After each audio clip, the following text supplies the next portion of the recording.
రైలు hijack ఘటనలో పాకిస్తాన్ సైనిక operation కొనసాగుతోంది. బలోచ్ లిబరేషన్ ఆర్మీ అదుపులో ఉన్న బందీల్లో 104 మందిని సైనిక బలగాలు సురక్షితంగా కాపాడాయి. మిలిటెంట్ల అదుపులో ఇంకా 100 మందికి పైగా ఉన్నట్లు తెలుస్తోంది. పాక్ సైన్యం, మిలిటెంట్ల మధ్య భీకరంగా కాల్పులు కొనసాగుతున్నాయి. ఇప్పటి వరకు 16 మంది తిరుగుబాటుదారులను పాక్ సైన్యం మట్టుబెట్టింది. బందీల్లో చిన్నారులు, మహిళలను మిలిటెంట్లు రక్షణ కవచాలుగా వాడుకుంటున్నట్లుగా తెలిసింది. బందీలందరినీ విడిపించేందుకు కృషి చేస్తున్నామని పేర్కొంది.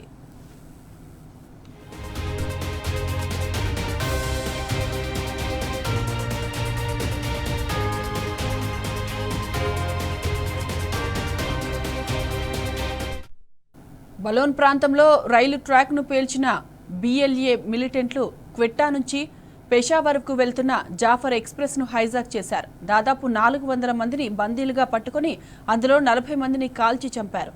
ఇక మృతుల్లో ఎక్కువగా పాక్ సైనికులే ఉన్నట్లు తెలిపింది బిఎల్ఏ. తమపై మిలిటరీ ఆపరేషన్ చేపడితే బందీలందరి ప్రాణాలు తీస్తామని బెదిరించింది. బందీలను విడిచిపెట్టాలంటే బలోచ్ రాజకీయ నేరస్తులు, అదృశ్యమైన పౌరులు, కార్యకర్తలను విడుదల చేయాలని డిమాండ్ చేసింది. అందుకోసం బిఎల్ఏ 48 గంటల గడువు విధించింది. వెంటనే అప్రమత్తమైన పాక్ ప్రభుత్వం సైనిక ఆపరేషన్ చేపట్టింది.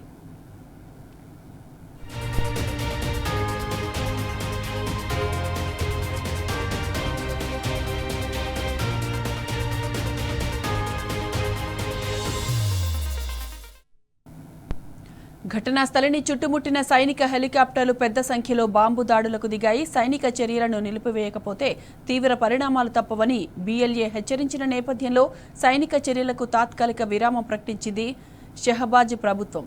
బలూచిస్తాన్తో పాటు పరిసర ప్రావిన్స్లో ఎమర్జెన్సీ ప్రకటించింది.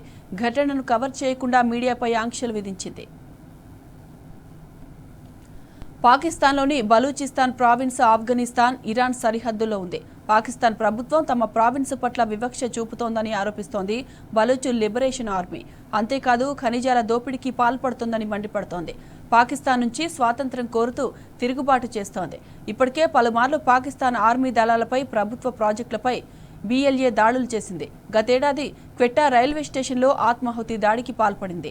ఈ ఘటనలో అప్పుడు 26 మంది మృతి చెందగా 62 మంది గాయపడ్డారు.